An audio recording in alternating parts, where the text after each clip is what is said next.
Guys, আপনারা যারা hack নিয়ে গেম প্লে করেন বা হ্যাকার নিয়ে গেম প্লে করেন তাদের জন্য আজকে একটা দূর সংবাদ আছে। তো চলেন দেখাই।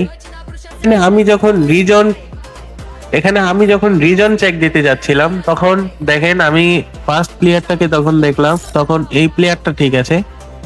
নেক্সট যে প্লেয়ারটার আইডিতে ঢুকলাম ভাই, আমি দেখে পুরো অবাক হয়ে গেলাম। ও হচ্ছে রিজনের 2 নাম্বার প্লেয়ার এন্ড ওর আইডি হচ্ছে ব্যান, প্রাইম 8 লেভেলের আইডি এন্ড ওর আইডিতে প্রায় 2 থেকে 3 লাখ টাকা তো খরচ হয়েছেই। এন্ড মানে কেন যে গেম প্লে করতে হবে, এই হ্যাক লাগায় কেন যে গেম প্লে করতে হবে আমি এইটাই বুঝি না। আপনাদের মানে কিছু বলার নাই। আর রিজন দেওয়ার জন্য কেন আপনাদের এইসব লাখ লাখ টাকার আইডি নিয়ে হ্যাকারের সাথে গেম প্লে করা লাগবে? আর গেম প্লে করেন, নর্মালি গেম প্লে করেন।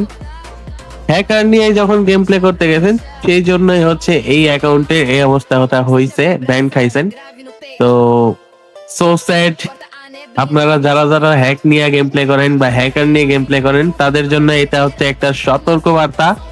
এইটা হচ্ছে আমাদের গেরিনা এইবার একটা একটা ভালো একটা কাজ করছে। আর ওর আইডিটা দেখেন, ব্যান করার সত্ত্বেও কিন্তু ওই রিজনে রাইখা দিছে, 2 নাম্বারই রাখছে। ওর আইডি এখনো পর্যন্ত কোনোভাবে সরায় নাই। অন্যান্য প্লেয়ারদের সরায় দেয়, রিজন থেকে সরায় দেয়, ওকে সরায় দেয়। এটা হচ্ছে শিক্ষা দেওয়ার জন্য করছে।